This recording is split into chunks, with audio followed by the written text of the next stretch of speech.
سلام بچه‌ها، من کسرا اکسارم و خیلی به چنل یوتیوب من خوش اومدین. خب من همه کارام اوکی شده، حدود 3 هفته دیگه دارم برای همیشه از ایران میرم و مهاجرت میکنم به دانمارک. گفتم براتون یه ویدیو بگیرم از آخرین روزایی که تو ایرانم.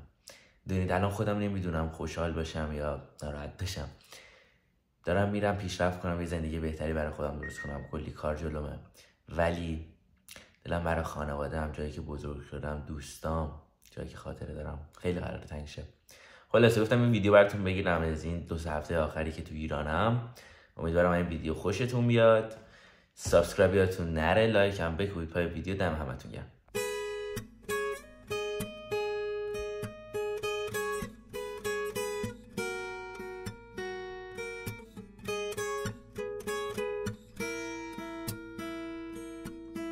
گایز فوش نده دیمانیتایز میشیم.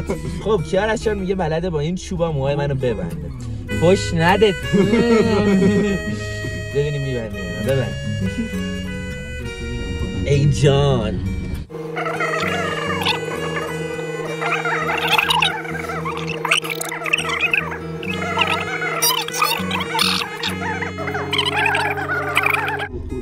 بچه من جمونگم.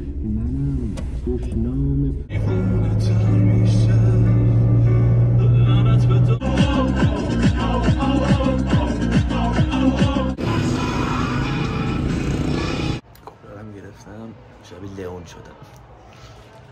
خب اومدم پارک نهش البلاغه، جایی که اینجا کلی خاطره دارم، چون 3 سال من هفته 3-4 بار با مترو پا می شدم و کرج میمدم تهران با رفیقام.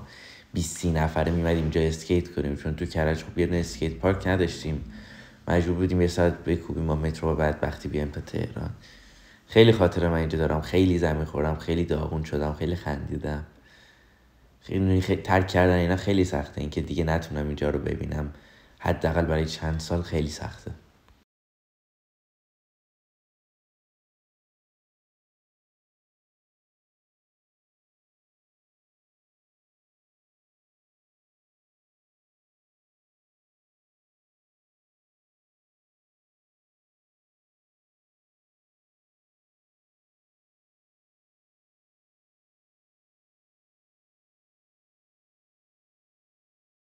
بمون نرو بستنی کیم، بمون ذوق خوب کودکیم، بمون شوق فوش دادن به این به اون، به زندگی به کار. از بس خسته شدیم دیگه، عادت کردیم به زندگی کردن روی این کره زمین. بمون عشق و دل واپسی، این حس منتظر بودن برای کسی.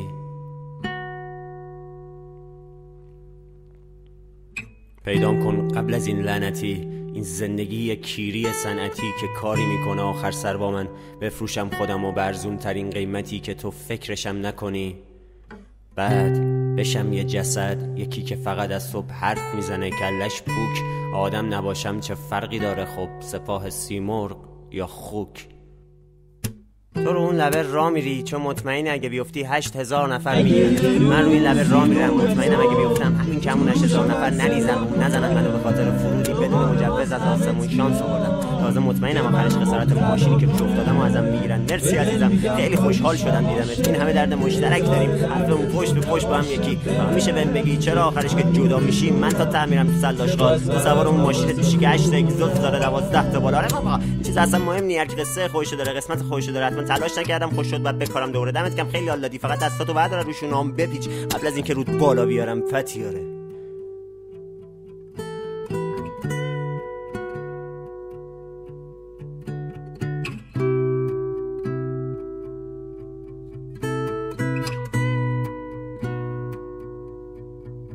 خیلی خوب، تنظیم میکنیم با هم دیگه فوکوس چطور. میبینیم یه گندم زار کنی، یه شهر کثافت اشکال نداره. میبینیم یه کلبه یه چوبی هم نیساخه، یا آپارتمانه اصلا ایراد نداره. لاقل جلوی این صندلیایی که همین عقب جلو میتونی بعد از ظهر روش خستگی در کنی پاره و اونم نی. خب هیچی اصلا.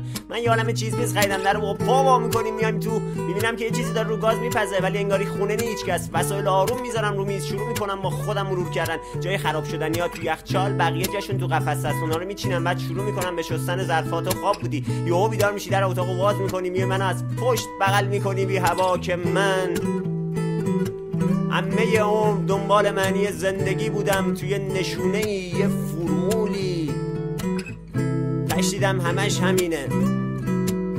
همین لحظه های خیلی معمولی. طبق این قرارداد بمون نرو بستنی یکیم، بمون ذوق خوب کودکیم، بمون شوق فوش دادن به این به اون، به زندگی به کار. از بس خسته شدیم دیگه، عادت کردیم به زندگی کردن روی این کره زمین.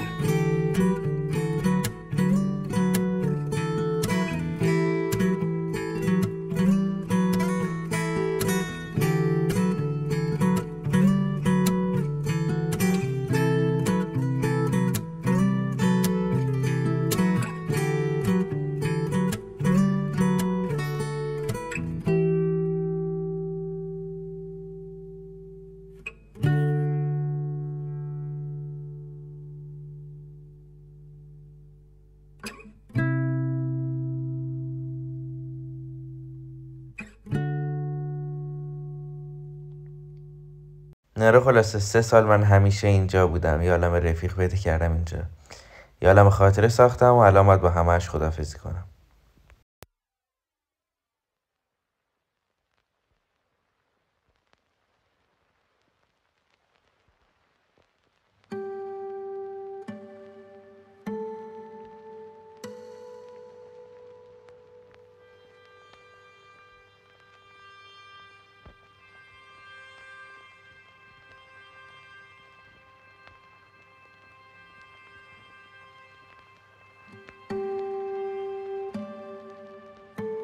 جا بخوای میبری یه روی خوش نشون نمیدی، منو میکشی با این دلبری، میای از توی مرا گذری، یه را هر جا بخوای میبری یه روی خوش نشون نمیدی، منو میکشی با این دلبری. اما از اون چشت از قد و بالا پیچ تو دلم افتاده به پا، میگم به جون تو میرم قربون تو، دیگه جون خودت ببر زبون تو. ای میگم خانم کجا، ای خانم کجا دوست دارم به خدا، دوست دارم به خدا. ای خانم یواش یواش، خانم یواش با ما اینجوری نباش، با ما اینجوری نباش. گفتم با رفیقام بیام یه سری به خیابون ولیعصر و باغ فردوس بزنم، چون تو تابستون معمولا آخر هفته شبا من با رفیقام میمدم باغ فردوس و نوازنده‌های خیابونی رو تماشا میکردیم و قهوه میخوردیم.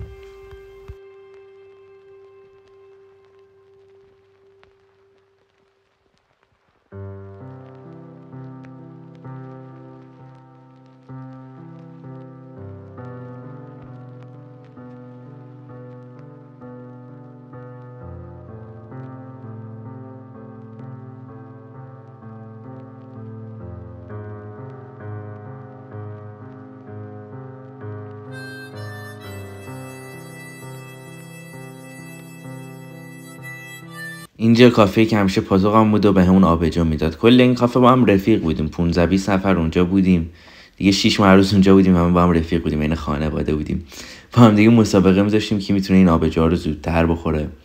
3-4 تا رو میخوردیم دیگه میافتادیم قشنگ به زور چپ میرفتیم خونه.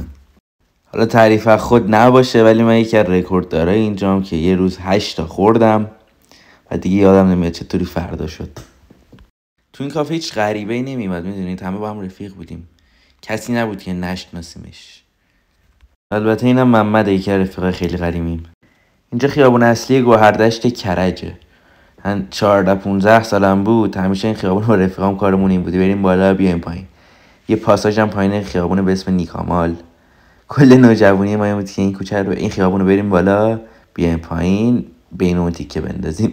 فقط ما اینطوری نیستیم، همه نوجوانای کرج تو اون سنی کارشون همین بود. تفریح دیگه ای نداشتیم انجام بدیم، کار دیگه ای نبود. خلاصه گفتم برم گواهینامه‌مو بین‌المللی کنم، چون بهم گفته بودن که خیلی به دردم میخوره. اینجا هم خیابون طالقانیه، یکی از خیابونای قدیمی و اصلی کرجه. کلا تو کرج 2 جا بودن که گواهینامه رو بین‌المللی میکردن. یه دونش ته گوهردش سمت میدون رستاخیز بود، یه دونه پایین هفته تیر اینجاست که اومدیم اینجا و اگه اشتباه نکنم گواهینامه 1 سالش بود 400,000 تومان بین‌المللی و گواهینامه 3 سالش بود 1,200.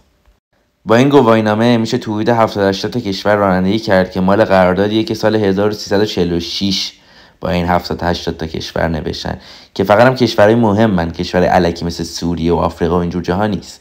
اکثر کشورهای اروپایی و امارات و این جوجه هاست. اینجا پارک خانواده است. من 12-13 سالم بود همیشه با رفیقام میبرم تو این پارک دوچرخه سواری میکردیم و بسکتبال و والیبال بازی میکردیم. خب من تا حالا کویر نیومده بودم که گفتم این دم آخری یه تور کویرم برم که ولاگ کاملش رو براتون گذاشتم. بچه‌ها اگه دوست داشتید میتونید برید و تو چنلم هست و ببینید، ولی یه بخشی ازش رو گفتم تو این ویدیو هم بذارم چون خیلی خوش گذشت.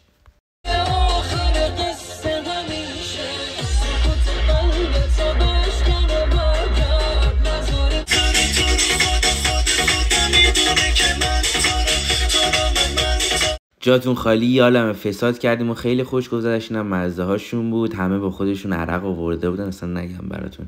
اینجامون اقامتگاه بومگردیه که برامون گرفته بودن. اینجا پشت بومشه که شبا میادیم مینشستیم و قلیون میکشیدیم. خیلی جای قشنگی بود، خیلی خوش گذشت. شبا هم هممون رو جمع میکردن که حدود 50 نفر بودیم، میوردنمون وسط کویر، آتیش روشن میکردن و همه شروع میکردن به نشستن دیگه. تو روز دومش هم صبحش ما رو بردن آفرود، به اینجا میگفتن پیست. اینجا هم کویر مصره. این ماشینا که بهش میگن باگی نفری 150,000 تومان بود و کلا حدود 5 دقیقه 10 دقیقه سوارمون میکردن. موتور 4 چرخ هم نفری 100,000 تومان بود که اینم همون قد بود، 5 دقیقه 10 دقیقه.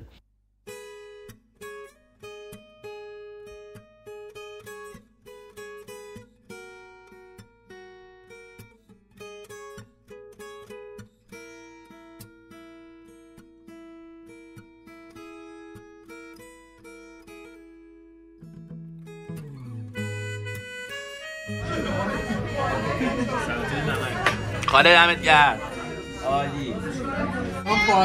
سپر جان خوبی داداش، آخرین باری که پیشم پوریا جان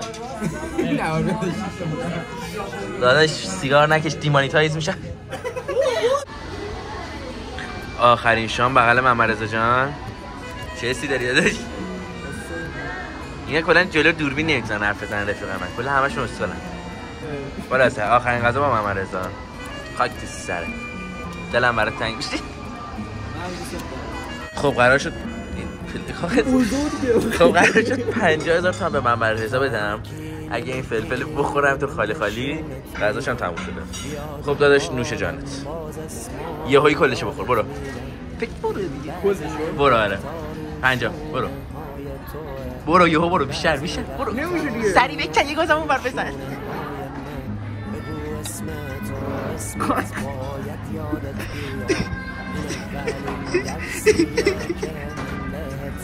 خونده دهنه تو گاهی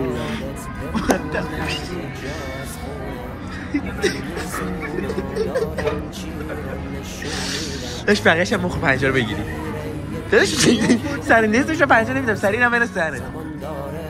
بوده دیگه باش سریع. محمد رضا نجو گفتم سریع قورت بده. یه گاز مونده بود آخرش. بچه این فلفلا رو ما با غذا نتونستیم بخوریم، به زور کردم دهن محمد رضا. خب داداش 50 تومن میخوای؟ میدونی که در اسلام آمده شرط بندی حرام است ولی از رو مرام است. بابا فوش نده دیمانیتایز میشه. مجبورم رو فوشات بوق بذارم. داشت سوزشش تموم شد.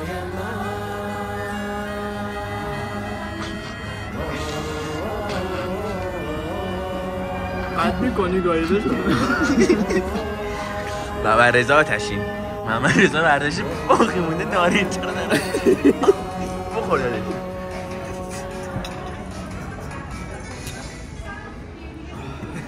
محمد رضا در حال آتیش گرفتن. داداش خیلی داغه.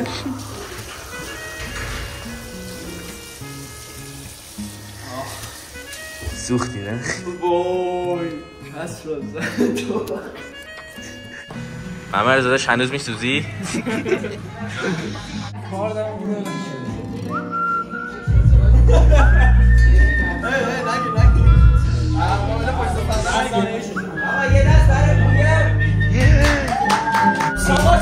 یزدان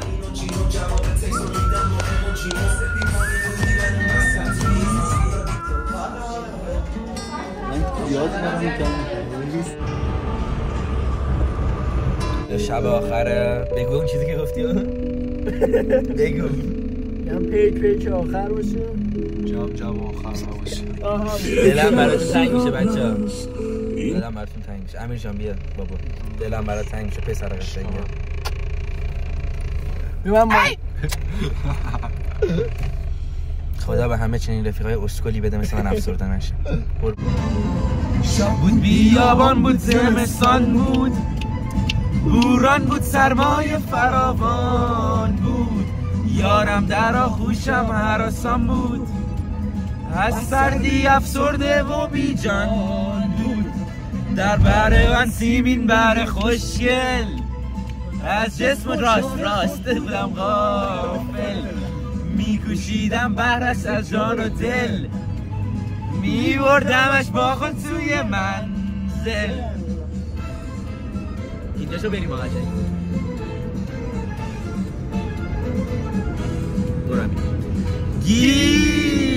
گیسویش از باد و باران گشته آشفته، بر مویش گویی مروارید غلطان صفته، ای شدگاه دشوار مستقر منو یار، تا بوسه گرمی به او دادم، با لبهایی چون قند بر رویم زد لبخند، بردن همه رنج و غم از یادم. یای موجود کنم باری بار پالشم، وایسا دنیا من میخوام بیارشم.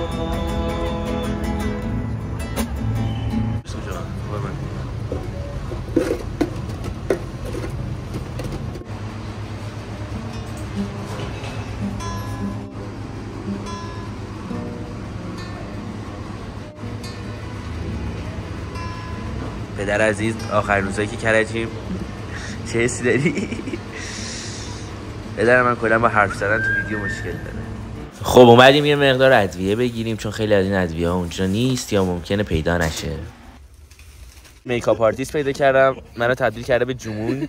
واسه یه جمله دیگه هم برای این ببین میدرخشه روی سنگم تاج تنهایی، بهت گفته بودم میرم جوری که نمونه فردایی، پس بزن زیرش بزن زیر گریه گهگاهی، دارم یه آرزو نترس از آسمون، بدون حالم اینجا آرومه،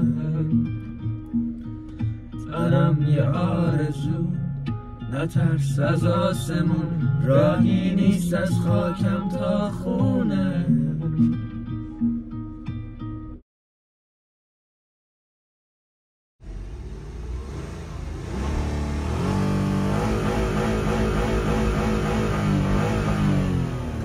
خداحافظی کرجی با من.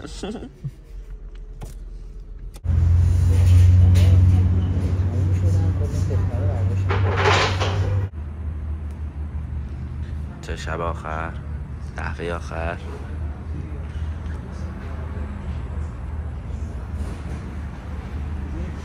احمد سربازی چه خبر؟ یه جا میخواد گم بزنم.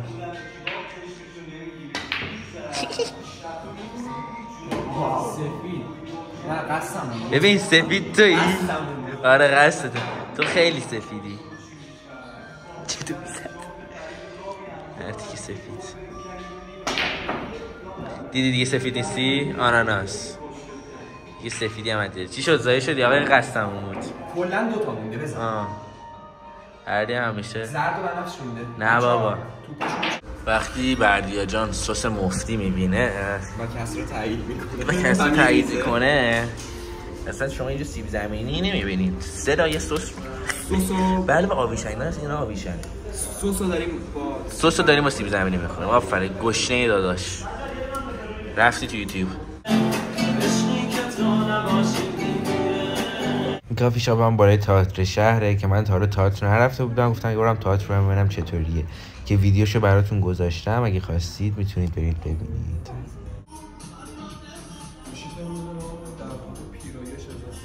اینجا هم آخرین روزیه که کرجم. گفتم بیام موام بزنم چون شبیه داعشیا شده بودم. ساعت 5 صبح پرواز دارم. بچه اینجام که پارک خانواده است. این پیست دوچرخه سواری. من از 12 سالگیم همیشه میبرم اینجا دوچرخه سواری. نصف خاطرهای بچگی من تو این پارک دوچرخه سواری یاد گرفتم. فوتبال، بسکتبال. نیایید. پارک چیز خوبی نیست. بشینید درستون رو بخونید. بله. یک کلام از آقای وکیل. چه دماغی داری آقا وکیل؟ خب اومدم ریشا رو زدیم، موها رو هم کوتاه کردیم. ولی خب برام بلنده دیگه. با رادمهر عزیزی. رادمهر جان عزیزم چه حسی داری من امشب قراره برم؟ ببین 100% از اینکه تو بخوای بری و اینکه حداقل اینکه قراره اونجا عاقبت بخیر بشی و اینکه تو چارچوب موفقیت تخطی نمی‌کنی کلا خودتو قرار نیست به فاک بدی، خب خیلی خوشحال کننده است. اینکه مثلا چون داره وکالت میخونه اینطوری حرف میزنه. نه قبلا اینطوری مثلا به فرض میبینم یکی از رفیقام قرار موفق بشه، حالا یه رشته خیلی خوب کشور خیلی خوب و توی محفلی قرار میگیری که نمیتونی خلافی انجام بدی، خب اگه منم که میتونم خیلی واقعا خوشحال کننده است. حداقل ببین نسبت به جایی که الان هستیم خیلی سخت داره، میدونی چی میگم؟ همین باعث میشه که سالم‌تر بمونیم و مشکلی پیش ندارندمون هم جا نفته. خدمت عرض شود که ببین خودت هم میدونی من خواهرم هم از ایران رفته دیگه، خواهرم هم دبیه. این رفتنای عزیزان واقعا یه مقدار سخت هست، ولی خب همین که آقا ما میدونیم شما اونجا قرار خوشحال باشید و یه زندگی خوبی تشکیل بدید، خب خوبه. قربونت برم. میدونی به اون مثلا ناراحتی که به فرض ما قرار نیست دیگه ببینیمتون، حداقل به فاصله خیلی زیاد قرار ببینیمتون میارزه. میدونی چی میگم؟ که من میدونم یکی از رفیقام آقا دیگه توی ایران نمیمونه، آروم آروم مثلا به فرض از این مملکت داغون میخواید برید یه زندگی قشنگتر، یه زندگی بهتر با کیفیت بالاتر میخواید ایجاد بکنید، خب واقعا خوشحال کننده است. آره دیگه خدمت عرض باشم که آقا دمت هم گرم. هستیم از اینکه خودت ببینید چقدر دوست دارم. بچه من اولین عرقسی به زندگیمو با رادمهر خوردم. کلنا رو دوستان پلیس هم اینجاست. لفظ قلم صحبت می‌کنیم بعد میگه آقا وکیل خب خلاص عرقسی با ایشون خوردیم، برمیگردم دوباره با هم می‌خوریم. خب الان ساعت 12، من 5 صبح پرواز دارم. فعلا پیش رادمهرم، بعد یه سر میرم خونه یکم از وسیله‌مون مونده جمع کنیم، اونا رو جمع می‌کنم. بعدش یه سر میرم کافه پیش رفیقام و بعدم دیگه وقت رفتن میرسه. خب چمدونا رو جمع کردیم، هنوز کلی وسیله مونده باید جمع کنیم. پدر عزیز میگه منو نشون نده. اوکی نشونت نمیدم. خب ساعت 5 صبح پرواز دارم، ولی ساعت 1 اینا میرم سمت فرودگاه، ویدیوش براتون میذارم. کیارش عزیزو داریم، ماهان عزیز، پسرخاله سهیلون دور، امیر عزیز، مهرداد عزیز، شب آخره، آرشام جون، منم گرفت مسیحا. آره تا میرفتم مهرداد. بیا مهرداد دوباره دارم گریه میکنم. خانوم محترم، محدث عزیز، سارای عزیز، ماهک عزیز، سلای اصول، خورشید عزیز. شاید درصد دلم برحمت تنگ. شیدا کشی؟ شیدا لبخند بزن. پارسا خوبی؟ فهمی لبخند بزن. شب آخره. دلم برای همتون تنگ میشه، برای تو هم دلم تنگ میشه. اینا رو میزنم. دیگه برایتون دوری. خب بریم شطرنج آخر رو بازی کنیم. جان کوروش زنگ زد گفتم بیاد دیگه. یا اول بقیه تو راهن. شب آخر آخرین سری که توی کافه میخورم. بچه ها زحمت کشیدن. آقا دست همتون درد نکنه. رامتین کو؟ رامتین دست درد نکنه عزیزم. آره تو دهش هستی. دلم برای همتون تنگ میشه. امیرعلی جوری کله پوریایی. این پسر خالمه، این هم کلاس من کلاس 5 داداشه ماهک. دلم برای همتون تنگ میشه بچه‌ها. یا آی لاو یو پی ام سی بگید همه. 3 2 1. آخرین ویو از گوهردست. جایی که هر روز اینجا بودم. 3 روز دیگه میرم بچه‌ها. 2 روز دیگه میرم بچه‌ها. فردا میرم. خب بچه‌ها ممنونم ویدیو رو تا آخر نگاه کردید. امیدوارم این ویدیو خوشتون اومده باشه. بقیه ویدیو راجع به مهاجرت هم تو فرودگاه، خونه گرفتنم، همه اینا رو براتون میذارم. اگه خوشتون اومد حتما سابسکرایب کنید و خوشحالم کنید. دم همتون گرم، دلم برای همتون تنگ میشه. همه عمر دنبال معنی زندگی بودم، توی نشونه یه فرمولی تشدیدم همش همینه، همین لحظه های خیلی معمولی. طبق این قرارداد بمون نرو بستنی یکیم، بمون ذوق خوب کودکیم، بمون شوق فوش دادن به این به اون، به زندگی به کار. از بس خسته شدیم دیگه، عادت کردیم به زندگی کردن روی این کره زمین.